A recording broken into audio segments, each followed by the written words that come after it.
Bisik doa waktu pagi dan doa hari siang, bisik doa malam sunyi agar hatimu senang.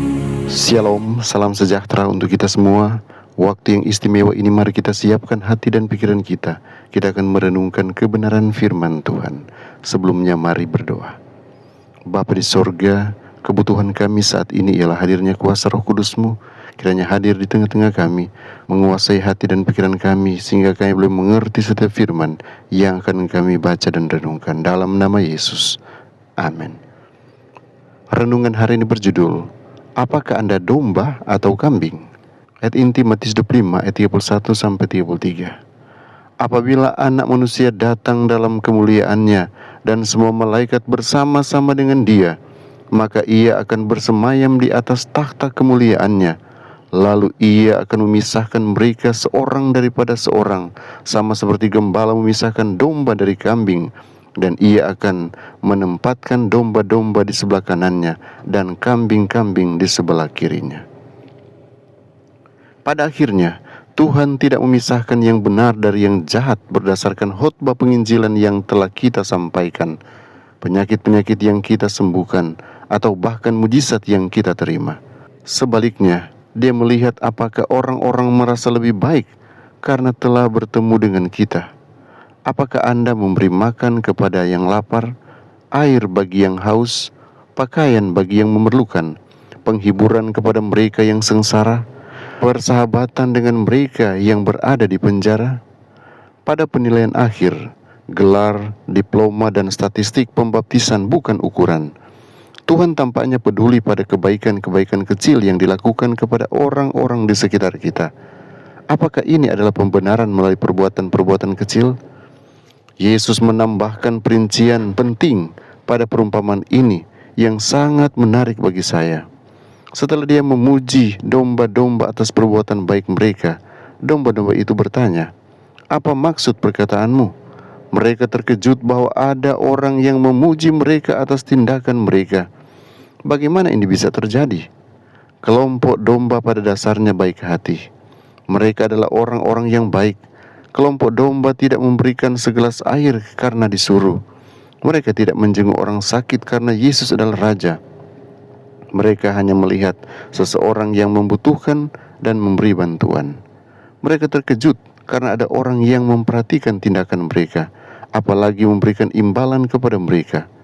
Mereka tidak mencari pembenaran melalui perbuatan-perbuatan kecil. Sebaliknya, kelompok kambing akan dengan senang hati melakukan semua tindakan ini jika saja ada orang yang memberitahu mereka bahwa mereka dibutuhkan.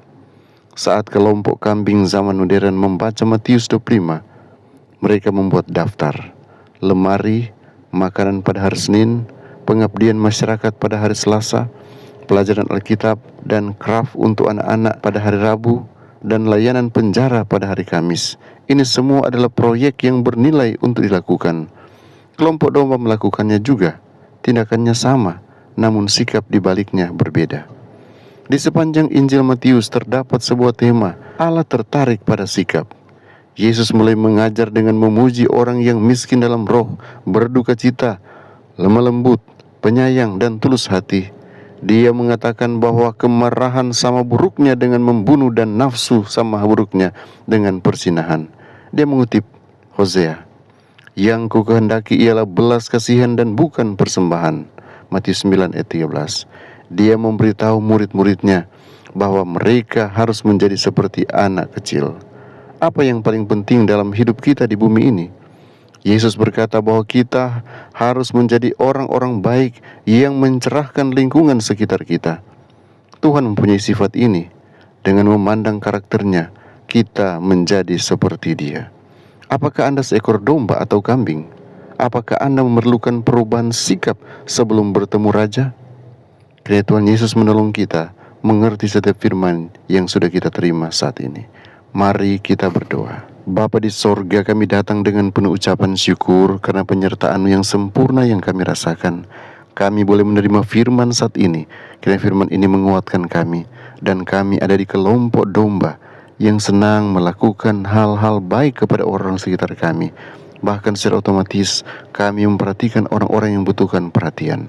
Tolonglah kami hari ini agar saling memperhatikan satu dengan yang lain, dan kami mampu melewati hari ini dengan kesuksesan yang Tuhan anugerahkan. Kalaupun datang tantangan dan ujian, kami yakini Tuhan di pihak kami, Tuhan di pihak orang-orang benar dan selalu menyelamatkan kami. Karena itu kami menyerahkan total hidup kami di bawah kendali-Mu. Apapun masalah yang kami hadapi, di dalam Tuhan ada jalan keluar, di dalam Tuhan ada sukacita. Karena kami selalu berdoa dan memohon berkat-Mu tercurah atas umat-umat Tuhan dimanapun mereka berada. Dalam nama Yesus, amin.